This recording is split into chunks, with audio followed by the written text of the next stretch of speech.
창세기서 강의 49번째 시간을 갖도록 하겠습니다. 오늘 설교의 제목을 한번 따라 하시겠습니다. 세겜을 떠나는 야곱. 시작. 세겜을 떠나는 야곱.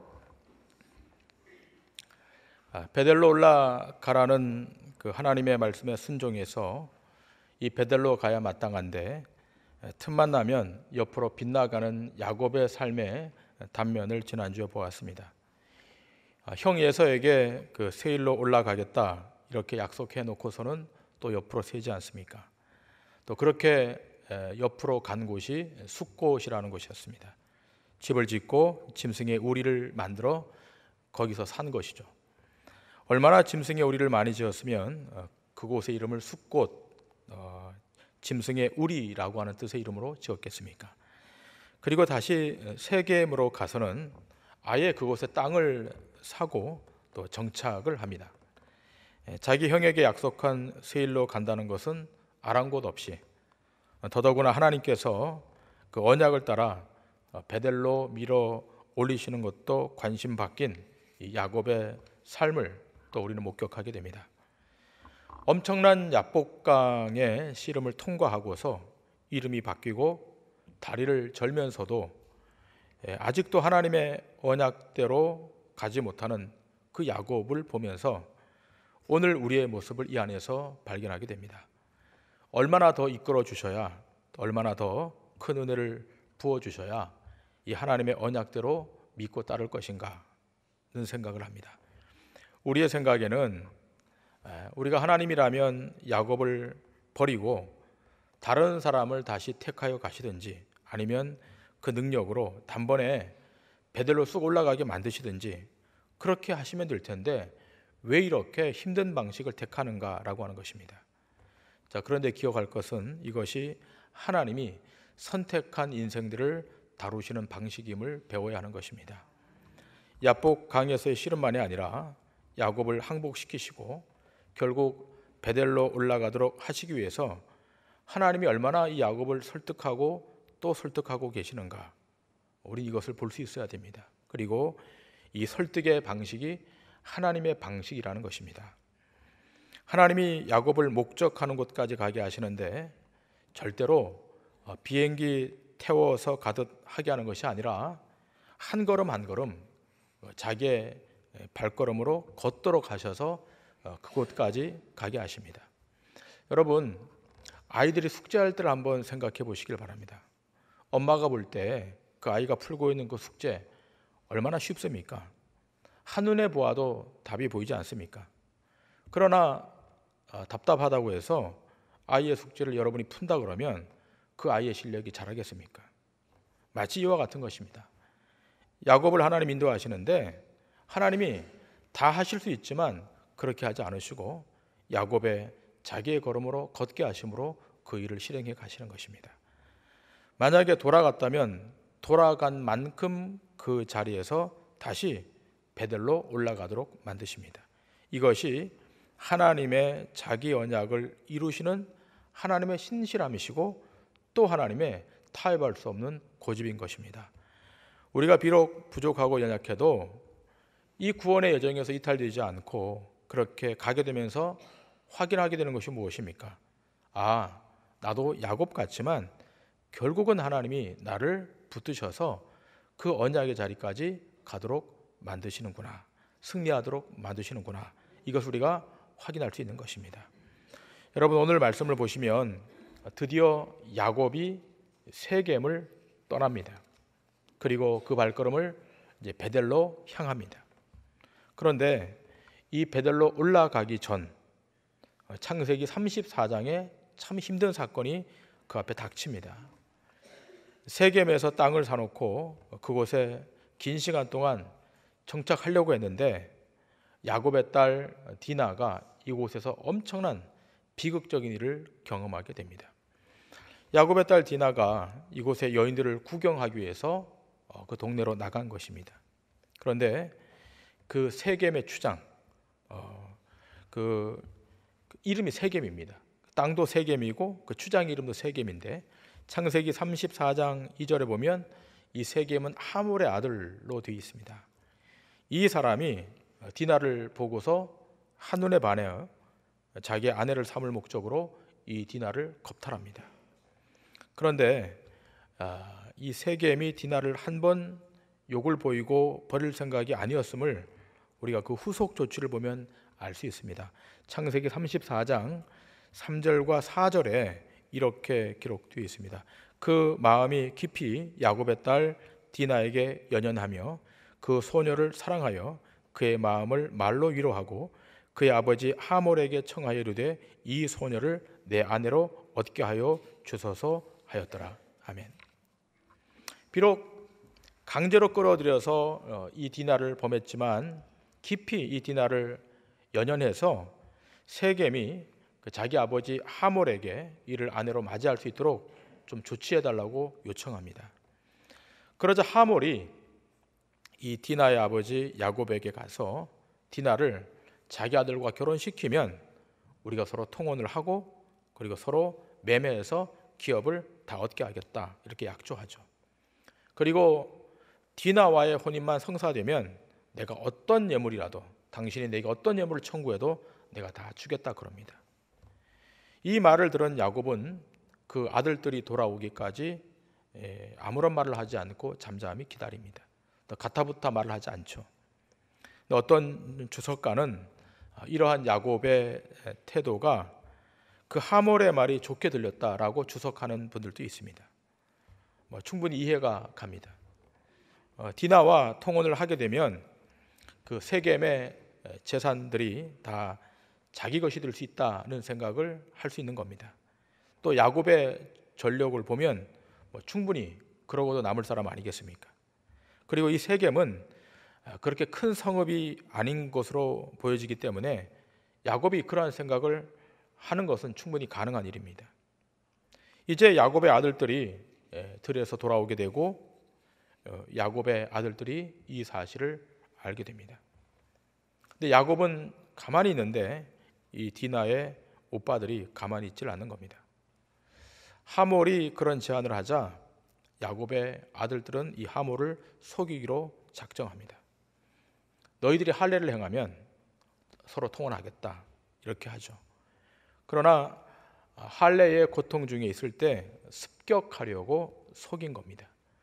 속이는 부분에 있어서는 야곱이나 아들들이나 별반 다를 바가 없는 것 같습니다. 그러자 세겜의 사람들이 그 말을 다 좋게 여기고 그들이 할례를 받죠. 할례를 받고 제3일째 되던 날 시므온과 레위가 부지 중에 기습해서 세겜의 남자들을 다 칼로 쳐 죽입니다. 그리고 디나를 데리고 나옵니다. 이미 디나는 세겜의 추장집에 살고 있었습니다. 그리고는 재산들을 다 약탈합니다. 그런데 여러분, 이러한 사태에 대해서 야곱의 태도가 어땠는가가 중요한데 야곱의 태도가 창세기 34장 30절에 기록되어 있습니다. 우리 다 같이 30절 말씀 합독하도록 하시겠습니다. 시작. 야곱이 시므온과 레위에게 이르되 너희가 내게 화를 끼쳐 나로 하여금 이 땅의 주민 곧 가나안 족속과 브리스 족속에게 악취를 내게 하였도다. 나는 수가 적은즉 그들이 모여 나를 치고 나를 죽이리니 그러면 나와 내 집이 멸망하리라. 아멘. 참 야곱의 태도가 우리의 생각을 벗어나지 않습니까? 너희들이 화를 끼쳐서 우리 가문 전체가 다 죽게 되었다. 이제는 꼼짝없이 진멸당하게 됐다. 여러분, 야곱의 이런 말에는 어떤 것이 그 뒤에 포함되어 있는 겁니까? 그 좋은 것이 아니냐. 비록 디나가 욕을 당해서도 추장에게 시집을 가게 되는 것이고, 그리고 이 세겜 지역이 여러모로 살기도 좋은 곳이기에 여기서 우리가 살면 될 텐데 너희 때문에 이제 다 틀렸다. 이제는 다 끝났다라는 것입니다. 그러자 그 아들들이 항변하지 않습니까? 그러면 그가 우리 누이를 창녀처럼 대우함이 옳습니까? 라고 항변하는 겁니다. 여러분 생각해 보시길 바랍니다. 이러한 사태가 왜 일어난 겁니까? 야곱 때문에 일어난 겁니다. 베델로 올라가라는 말씀을 몇 번이나 듣고서도 실행치 않았지 않습니까? 다시 이곳에 머물러 땅을 사고 집을 짓고 짐승의 우리간을 짓고 떠났으면 문제가 없을 것을 떠나지 않고 정착했기 때문에 여러분, 우리가 잘 알고 있는 요나, 선지자 요나를 알지 않습니까? 니느웨로 가라는 말씀을 어기고 다시스로 가는 배를 타고서 배 밑바닥 제일 밑에 가서 누워 잠을 청했습니다. 그때 이 요나를 깨우시기 위하여 하나님께서 태풍을 보내지 않습니까? 요나 한 사람 까닭에 배에 타고 있던 모든 사람들이 두려움에 직면하게 되고 자기들이 갖고 있던 모든 짐들을 다 바다에 던지게 됩니다. 요나 때문에 이 일이 일어난 겁니다. 마찬가지로 지금 야곱 때문에 세 개의 일들이 일어났는데 야곱은 도리어 이 일의 근원이 너희들 때문이다, 아들에게 화를 내고 있습니다. 물론 이들이 할례를 빌미로 속이고 죽인 것은 잘못한 일입니다. 그러나 그 이면에 야곱의 문제, 야곱이 해결해야 될 문제, 여기 거하지 말고 올라가야 될 그 문제는 거론하지 않고 있다는 겁니다.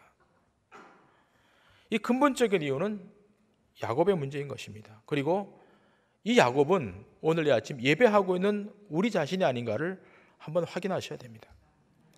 야곱이 얼마나 하나님의 말씀을 여러 번 바꾸었는가, 순종하지 않았는가, 여기서 확인하게 되죠.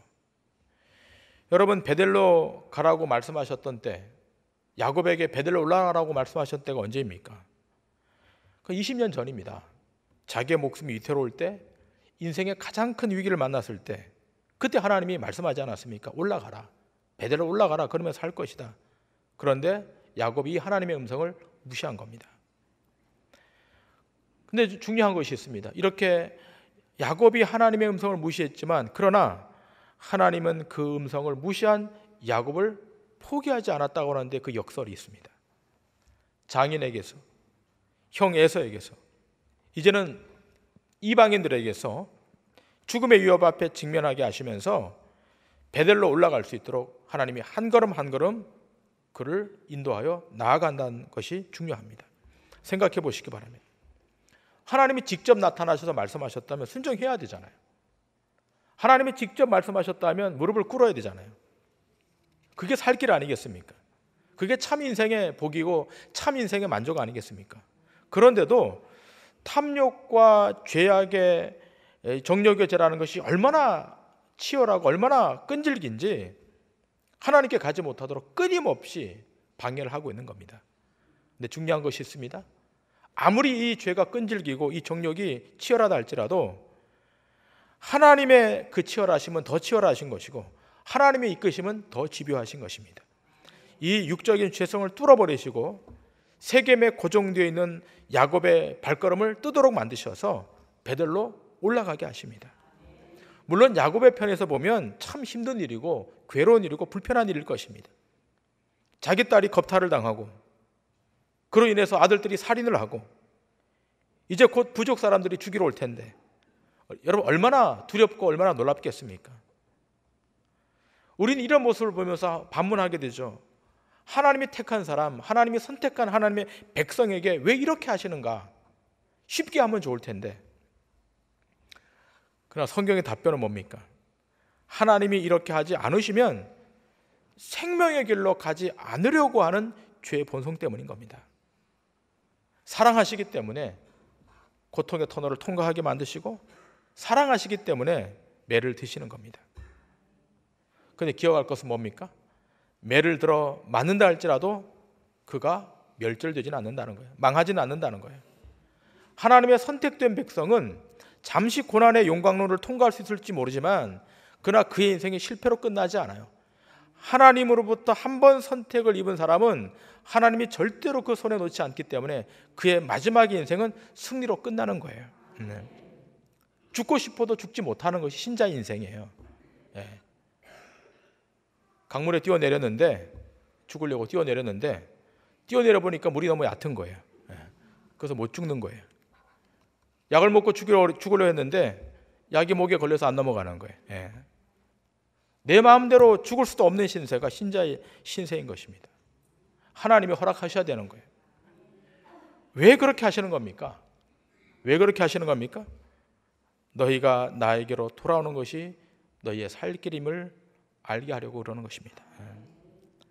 얼마나 고집을 부리고 얼마나 때를 쓰는지 안 가려고 하니까 하나님이 매를 드셔서 그렇게 하시는 거예요. 근데 이것이 야곱 개인에게만 적용되는 것이 아니라 이 야곱의 모습이 공동체에게 재현되는데 바로 이스라엘의 국가의 모습이 그런 것이죠. 이사야서 1장 2절부터 9절에 보면 그 모습이 기록되어 있습니다. 자, 이사야서 1장 2절부터 9절까지 말씀 다 같이 한번 읽겠습니다. 시작. 하늘이여 들으라, 땅이여 귀를 기울이라. 여호와께서 말씀하시기를 내가 자식을 양육하였거늘 그들이 나를 거역하였도다. 소는 그 임자를 알고 나귀는 그 주인의 구유를 알건만은 이스라엘은 알지 못하고 나의 백성은 깨닫지 못하는도다 하셨도다. 슬프다 범죄한 나라요, 허물진 백성이요, 행악의 종자요, 행위가 부패한 자식이로다. 그들이 여호와를 멀리하고 물러갔도다. 너희가 어찌하여 매를 더 맞으려고 패역을 거듭하느냐. 온 머리는 병들었고 온 마음은 피곤하였으며 발바닥에서 머리까지 성한 곳이 없이 상한 것과 터진 것과 새로 맞은 흔적뿐이거늘 그것을 짜며 싸매며 기름으로 부드럽게 함을 받지 못하였도다. 너희의 땅은 황폐하였고 너희의 성읍들은 불에 탔고 너희의 토지는 너희 목전에서 이방인에게 삼켜졌으며 이방인에게 파괴됨 같이 황폐하였고 딸 시온은 포도원의 망대같이 참외밭의 원두막같이 에워싸인 성읍같이 겨우 남았도다. 만군의 여호와께서 우리를 위하여 생존자를 조금 남겨두지 아니하셨다면 우리가 소돔 같고 고모라 같았으리로다. 아멘. 돌아오라고 하는 이 메시지, 여러분, 이 돌아오라고 하는 이 외침은 너무 많아서 이 성경을 다 찾아보려면 몇 날 며칠이 걸려도 다 못 찾을 것입니다. 근데 오늘 본문에 보니까 하나님이 돌아오시게 하기 위해서 그들을 매로 치셨다는 겁니다. 머리끝부터 발끝까지 쳤다는 겁니다. 자, 그럼에도 불구하고 그들이 돌아오지 않는 거예요. 여러분, 이렇게 때리신 이유는 하나입니다. 그들을 회복시키기 위해서, 하나님의 자녀로 새롭게 세우시기 위해서. 세겜을 떠나 다시 베들로 올라가라는 것은 거기에 언약의 완성이 있고 거기에 참 평강이 있고 거기에 참 하나님됨을 알 수 있기 때문인 것입니다. 여러분, 성경에 보면 징계라고 하는 단어가 나와요. 구약에도 나오고 신약에도 나오는데 이 징계라고 하는 단어가 그 원어 주석에 보게 되면 아들 만들기라고 하는 단어로 기록되어 있습니다.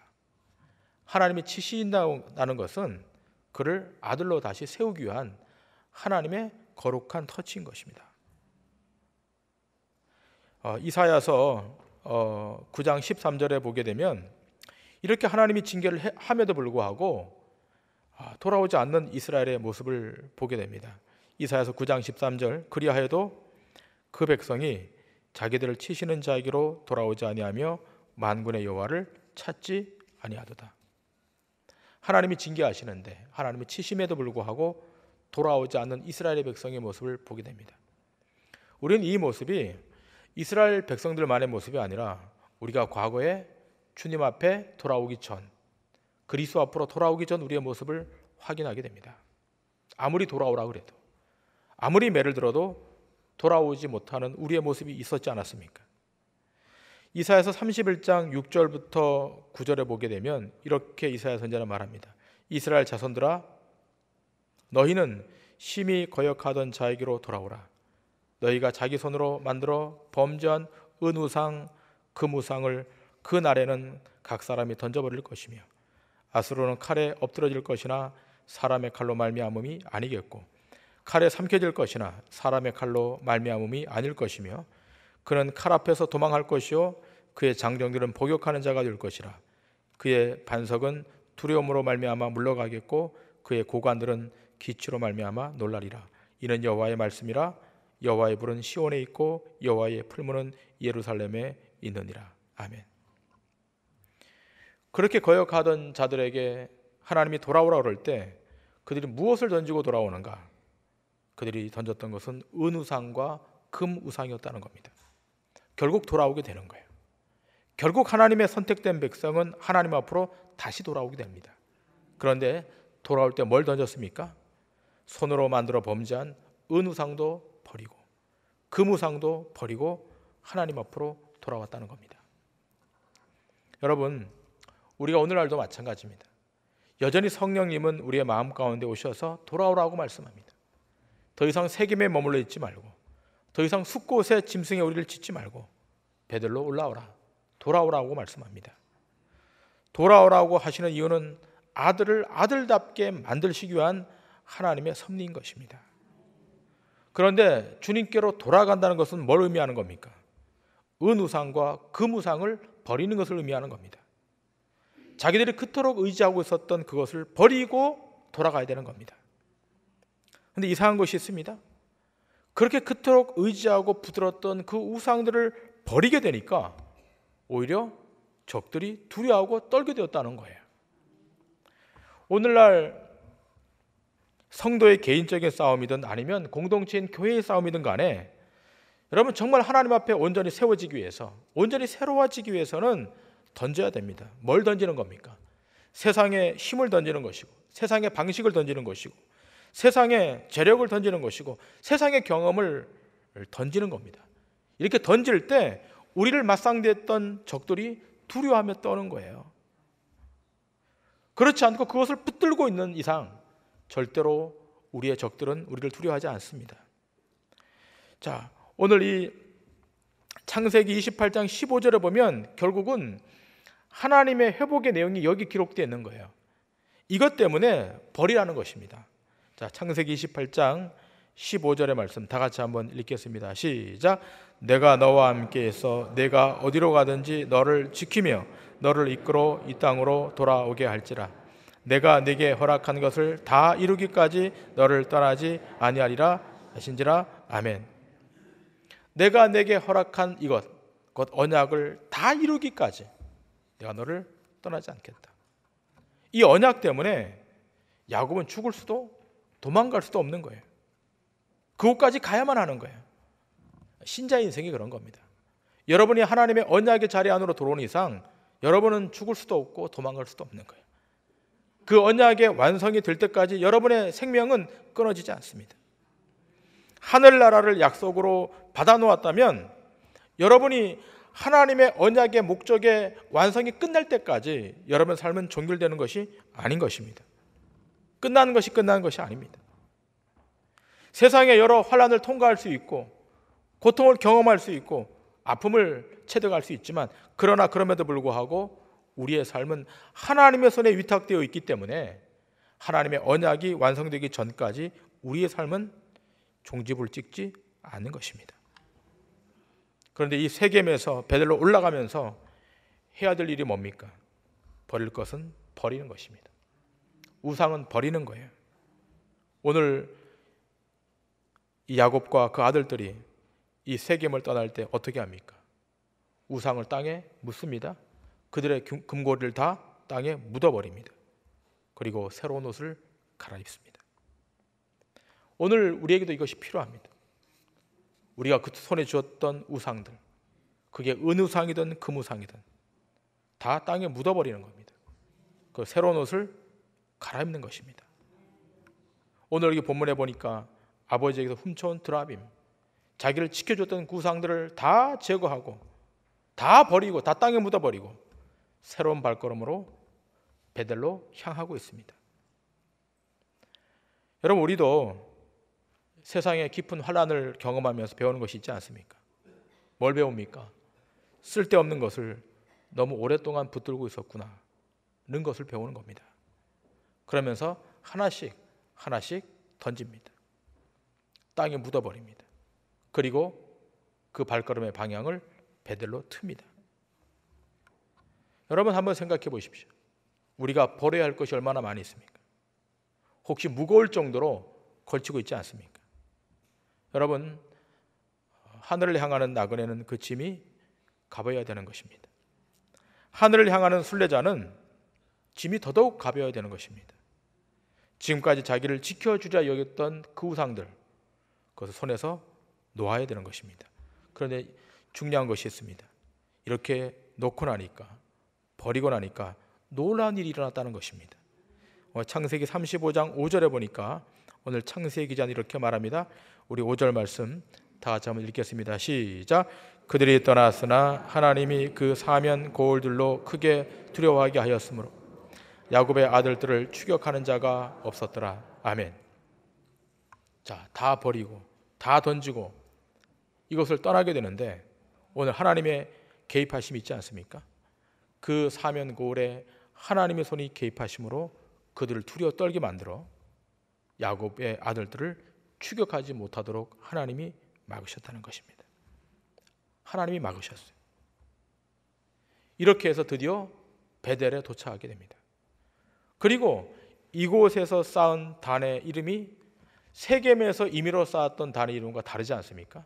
이 단의 이름을 엘 베델, 베델의 하나님이라고 하는 뜻의 단을 쌓습니다.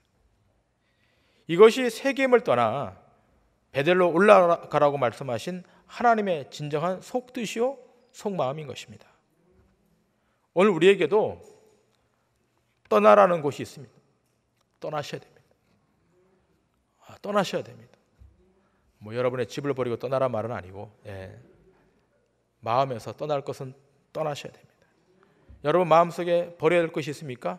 버리시기 바랍니다. 저도 버릴 것입니다. 여러분도 버리셔야 됩니다. 힘들지만 어렵지만 버리게 되고 다시 그 땅에 묻어버리게 되면 그 안에 참 평안과 참 기쁨이 여러분 가운데 있게 될 것입니다. 여러분이 있어야 될 자리는 숫곳과 세겜을 떠난 자리, 곧 베델이 여러분이 거할 자리인 것입니다. 여기에 대해서 예레미야 선지자는 이스라엘 백성들에게 이렇게 말합니다. 예레미야 31장 21절부터 25절까지 말씀, 우리 다 같이 이 말씀 읽도록 하겠습니다. 시작. 처녀 이스라엘아, 너의 이정표를 세우며 너의 편말을 만들고 큰 길, 곧 네가 전에 가던 길을 마음에 두라. 돌아오라. 네 성읍들로 돌아오라. 반역한 따라 내가 어느 때까지 방황하겠느냐? 여호와가 새 일을 세상에 창조하였나니 곧 여자가 남자를 둘러싸리라. 만군의 여호와 이스라엘의 하나님께서 이와 같이 말씀하시니라. 내가 그 사로잡힌 자를 돌아오게 할 때에 그들이 유다 땅과 그 성읍에서 다시 이 말을 쓰리니 곧 의로운 처소요 거룩한 산이요 여호와께서 내게 복 주시기를 원하노라 할 것이며 유다와 그 모든 성읍의 농부와 양떼를 인도하는 자가 거기에 함께 살리니 이는 내가 그 피곤한 심령을 상쾌케 하며 모든 연약한 심령을 만족하게 하였음이라 하시기로. 아멘. 돌아오라는 것입니다. 방황하지 말고 돌아오라. 피곤한 심령을 상쾌케 하며 모든 연약한 심령을 만족하게 하리라고 하신 그 하나님의 의지를 알고 돌아오라는 것입니다. 여러분이 떠날 곳은 세겜입니다. 그러나 머물 곳은 베델입니다. 그리로 오라고 하시는 주의 음성을 들으시고 여러분의 인생이, 여러분의 심령이 주 안에서 완벽하게 회복되는 축복이 있기를 주님의 이름으로 간절히 축원합니다. 기도하시겠습니다.